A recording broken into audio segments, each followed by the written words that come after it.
अस्सलामुअलैकुम and welcome to cook with Rabeel. आज हम बना रहे हैं मज़ेदार मीठी इमली की चटनी। इसके लिए मैंने 100 ग्राम इमली ली है।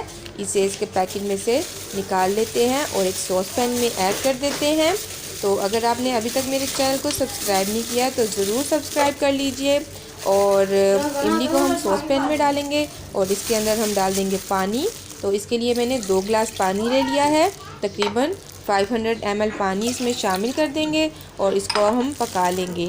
आप चाहे तो इसे ओवरनाइट पानी में भिगो कर रख सकते हैं या 5 से 6 घंटे के लिए, या फिर अगर आपको जल्दी हो मेरी तरह आप इसे स्टोव पर रखिए और इसको पका लीजिए ताकि ये जल्दी से नरम हो जाए और इसकी गुठलियाँ जो हैं वो आसानी से अलहदा हो पाएँ। तो ये देखिए थोड़ी ही देर में 5 से 10 मिनट मैंने इसे पकाया है और ये सारा पानी जो है इसका पल्प जो है ये सॉफ्ट हो गया है। तो अब हम इसके अंदर एक और चीज़ ऐड करेंगे। आप चाहे तो चीनी ऐड कर सकते हैं, हाफ कप चीनी ऐड कर लीजिए, या फिर ये मैंने 2 गुड़ की छोटी छोटी सी ये डलियां हैं ये ऐड कर दी हैं। इसे हम इतनी देर पकाएंगे कि ये जो गुड़ है इसमें घुलकर डिज़ोल्व हो जाएगा अच्छी तरह से सॉफ्ट होकर। तो ये देखिए अच्छी तरह से गुड़ भी पककर इसमें डिज़ोल्व हो गया है। तो अब हम क्या करेंगे, हम इसको थोड़ा सा ठंडा होने देंगे क्योंकि ये भी बहुत ज़्यादा गर्म है और ये थोड़ी हल्की ठंडी हो जाएगी। नीम गर्म हो गई है अब ये।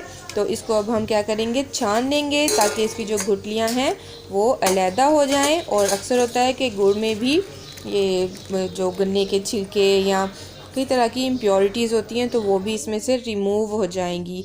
तो अच्छे से इसको पहले हम छान लेंगे, अच्छी तरह से इसको हम छान लेंगे और इसके बाद हम इसकी गुठलियाँ वगैरह सब कुछ रिमूव करके इसको दोबारा से इसी सॉस पैन में डाल देंगे ताकि हम इसको पका सकें। और हम इसमें अब शामिल करेंगे 1/4 teaspoon red chilli powder, half teaspoon काला नमक है, हाफ़ टी स्पून ज़ीरा पाउडर है। ज़ीरे को भूना नहीं है, सिर्फ इसको पाउडर कर लिया है पीस कर। और ये चीज़ें ऐड करके हम इसको सिर्फ 1 से 2 मिनट के लिए पकाएंगे ताकि इन मसालों का इसमें मज़ेदार सा फ्लेवर शामिल हो जाए। और अब हम इसको किसी एयर टाइट कंटेनर में या जार में जो कि धुला हुआ और खुश्क हो उसमें भर लेंगे और ठंडा करके हम इसको रेफ्रिजरेट करेंगे। और इसको हम इस्तेमाल करेंगे समोसों पकौड़ों के साथ, एज ए डिप, दही भल्लों के साथ, हम इसको पकौड़ियों के साथ इस्तेमाल कर सकते हैं, फ्रूट चाट के साथ, ये बहुत सारी चीज़ों के साथ इस्तेमाल की जाती है जिससे इनका मज़ा दुबाला हो जाता है। तो आप भी बनाइएगा, ट्राई कीजिएगा। Thanks for watching.